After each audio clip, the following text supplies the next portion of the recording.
مع الله في لألآت النجوم وحبك الغيوم وضوء القمر.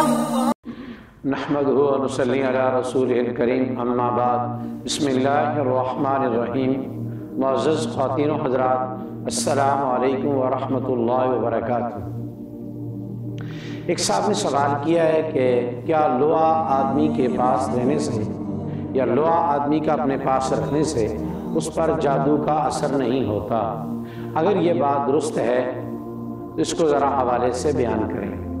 تو یاد رکھیے، لوہے کے اندر اپنی ذات کے اعتبار سے جادو سے بچنے کی یا بچانے کی کوئی بھی صلاحیت نہیں. لوہے کو اللہ رب العزت کی ذات نے اس مقصد کے لیے پیدا نہیں فرمایا.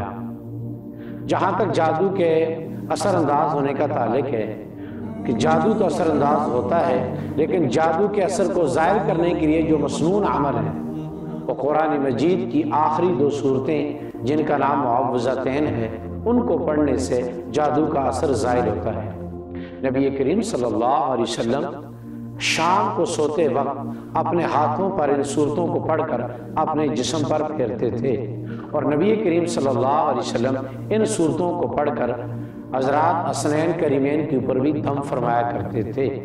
اور یہی بات نبی کریم صلی اللہ علیہ وسلم نے اپنی امت کو بھی تعلیم کے طور پر ارشاد فرمائی کہ جادو کے اثر کو ختم کرنے کے لیے معوذتین، قل اعوذ برب الفلق اور قل اعوذ برب الناس، یہ بہت ہی مجرب ترین صورتیں ہیں.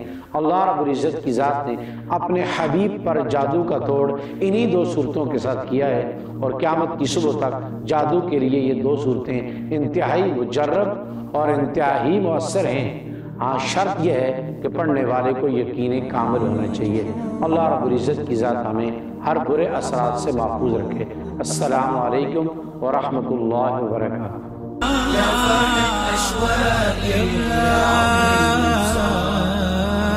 ينسى قلبي كل أيام الصعب.